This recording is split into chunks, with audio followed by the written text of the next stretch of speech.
We take those everyday moments, things we barely notice, really, and try to pull out the surprising stuff hidden inside. Exactly. And today, our mission, so to speak, is exploring the fascinating reality, often funny too, of daily life. And we're doing that just by looking at little bits of conversation. Yeah, we've got this collection of just normal exchanges, bits about, food, tech problems, family stuff. Think of it like eavesdropping, but like with a point. We're trying to figure out what these tiny interactions actually tell us about the bigger picture. Precisely. They might seem like throwaway lines, right? Yeah. The kind of chatter that just fades away. Totally. But when you put them together, you start seeing patterns and some really interesting things about how we live, how we connect or don't connect start to pop out. To think about your own day just for a second, those quick chats you have, the little frustrations maybe, the shared laughs. Today, we're diving right into the heart of those moments, trying to see what makes them tick.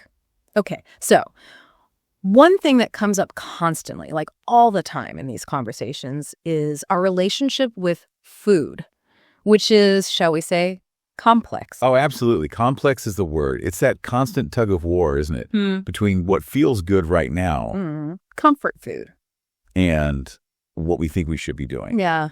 For our health, our well-being. We see it straight away with like the classic mac and cheese situation. Ah, yes. It's not just taste, is it? There's this deep emotional craving involved. My soul needs this cheesy goodness. I mean, come on, who hasn't felt that on some primal level? Right. But then there's that other voice, the little angel on the shoulder saying, hey, what about, vegetables? Yeah. And the justifications people invent, they're brilliant. A tiny sprinkle of parsley suddenly makes mac and cheese health food.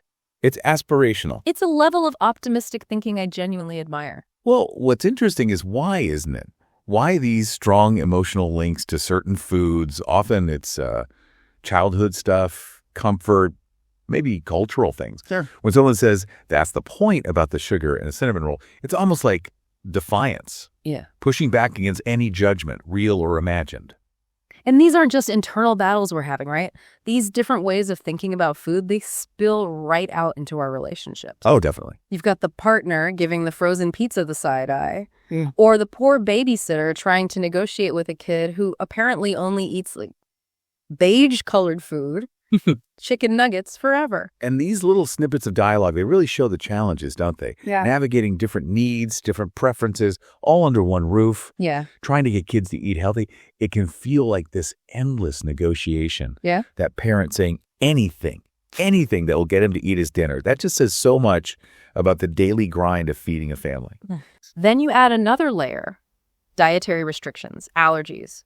Suddenly making dinner isn't just about taste, it's this logistical puzzle. With potentially serious consequences, yeah. Yeah. Separate knives, different chopping boards. The mention of a seafood allergy, it brings this real tension into the conversation. You feel it immediately. It makes you think about trust, doesn't it? And responsibility, especially in shared spaces like an office kitchen or even at home. How do we make sure everyone feels safe and, catered for when there are specific medical things involved?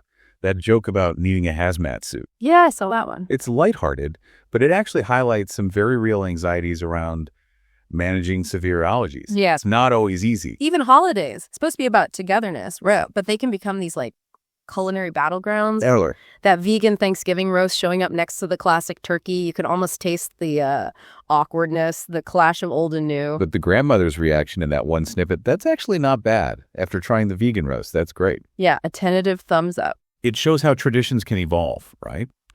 Even if there's a bit of hesitation at first. It shows maybe we can be open to new things, even with food, which is often so deeply ingrained. In the classic struggle, getting kids to eat vegetables, oh my goodness. The Traded lunchbox. The carefully packed healthy snacks coming home untouched. Rejected in favor of, I don't know, processed cheese sticks or something. It's just this universal parent experience, isn't it? Bonding over shared frustration. It is. And those little acts of food refusal, they can feel surprisingly personal to the parent who's trying so hard. Oh, totally. And the pull of the cooler snacks, the less healthy stuff, it shows the social pressures kids deal with, even just around lunch. And cooking fails. Who hasn't had one? The oversalted steak. And the feedback is so polite, it's almost coded. It's bold. Very bold. You can just feel the person who cooked it shrinking inside, can't you? Yeah, what's interesting there is how we navigate those tricky social moments, Yeah. giving feedback without causing offense. Right. The gap between what people are probably thinking and what they actually say, it tells you a lot about, well, social niceties, avoiding conflict. We also get a little peek into how bigger ethical questions about food are creeping into everyday chats. Yeah. Like that passionate, maybe slightly intense speech about factory farming at a backyard barbecue. Right. It shows we are thinking more about where food comes from, the ethics of it all, which is important. Sure. But the reaction, Chloe, maybe like read the room. It also shows that times and context really matter for those heavier discussions. Yeah, maybe not right when someone's about to bite into a burger. Probably not the ideal moment, no. And then there's the part-time vegan who just really, really loves cheese. I felt seen. Uh-huh. It's so relatable, isn't it? It perfectly captures that messy reality of trying to make our ideals match up with our actual cravings, like the magnetic pull of a good cheddar. It's undeniable. And what's so human about it is the self-awareness, Yeah. the humor in admitting these contradictions. Yeah. It reminds us that our identities, even around diet, they're often flexible. They don't always fit neatly into boxes. Okay, shifting gears a little, these conversations also give us these little glimpses into everyday household stuff. Yeah. The dramas, the small annoyances that are just life. Oh, yeah. The broken wash machine, the sinking feeling when you realize you're out of milk for your morning coffee. Ugh, the worst. These are the small things, right? Yeah. But they can derail your whole morning, sometimes your whole day. Absolutely. Relying on a neighbor for that emergency milk run or having to figure out appliance repairs. It actually highlights how interconnected we are, how much we rely on these little acts of community, sometimes without even thinking about it. Even just needing small change for the parking meter or something, and a stranger helps out. It underlines those little, often invisible connections we have. Exactly. Those brief encounters, they remind us there's this kind of social fabric, in our neighborhoods. Small acts of kindness that maybe go unnoticed, but they do make a difference. And then we drift into the workplace or just our social circles.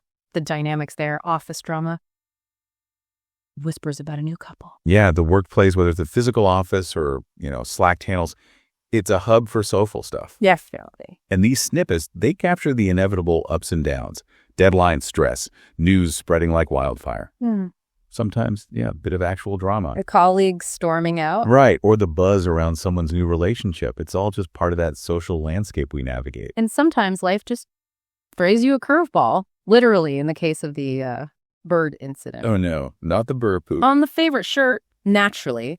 But again, what happens next? Someone immediately offers help. It's another one of those small moments of human kindness, isn't it? In the face of just minor, gross misfortune. It's those little bits of support, often unexpected, that kind of stick with you. Makes an annoying situation slightly less annoying. For sure. And of course, this being the 21st century, technology is tangled up in everything. And the frustrations... oh boy, they definitely show up in these chats. Tell me about it. The agony of the forgotten password. The security questions you definitely don't remember setting. The sheer disappointment when your favorite show gets canceled.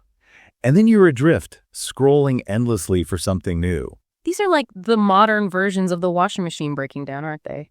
Digital hiccups that mess up our routines, our downtime. And we rely on this tech so much that when it fails, it feels disproportionately frustrating sometimes. And the ultimate tech nightmare fuel, spilling something on the laptop. Oh, the slow motion horror. That instant wave of panic, the frantic dabbing with a paper towel, the thoughts about lost files, photos not work. It really hits home how dependent we are on these gadgets for, well, almost everything. Yeah. Work, memories, connection. Yeah. The immediate worry isn't just, oh no, this will cost money to fix. It's, did I lose everything?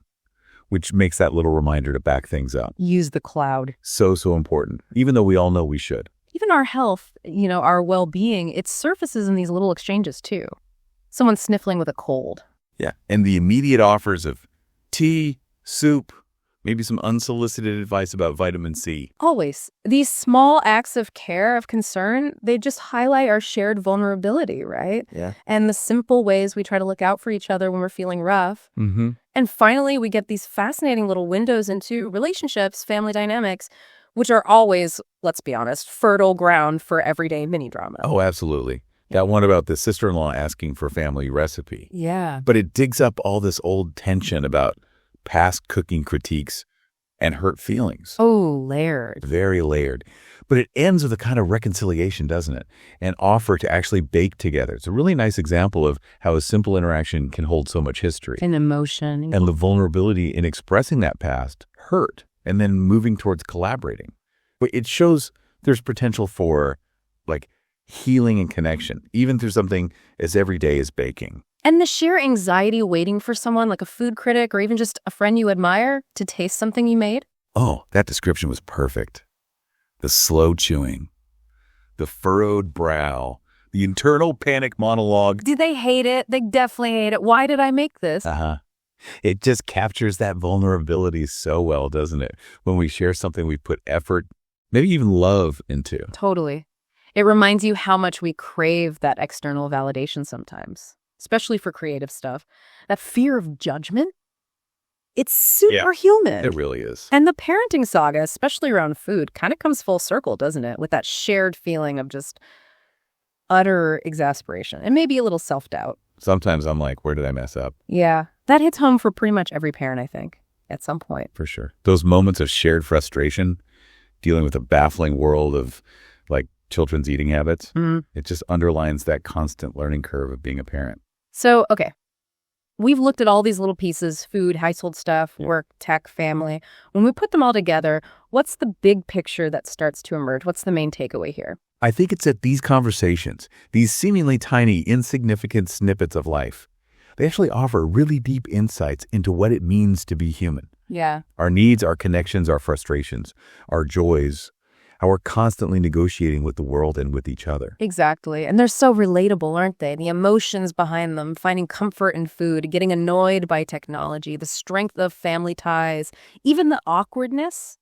It all resonates because we see ourselves in these tiny stories. We've been there. Yeah. And it makes you wonder, doesn't it? What seemingly small conversations in your day, the ones you barely register, might actually hold a deeper story. Right. What do those little back and forths reveal about your own priorities, your relationships, your own little quirks? Maybe the next time you're, I don't know, offered that mac and cheese or your Wi-Fi drops out at the worst possible second, just take a moment. Yeah. Think about what that moment, that little interaction is really telling you about yourself or the people around you. We definitely encourage you to pay a bit more attention to those micro narratives, you know? Yeah. The little stories that make up your day. You might be surprised by the depth and the humor you find hidden in plain sight.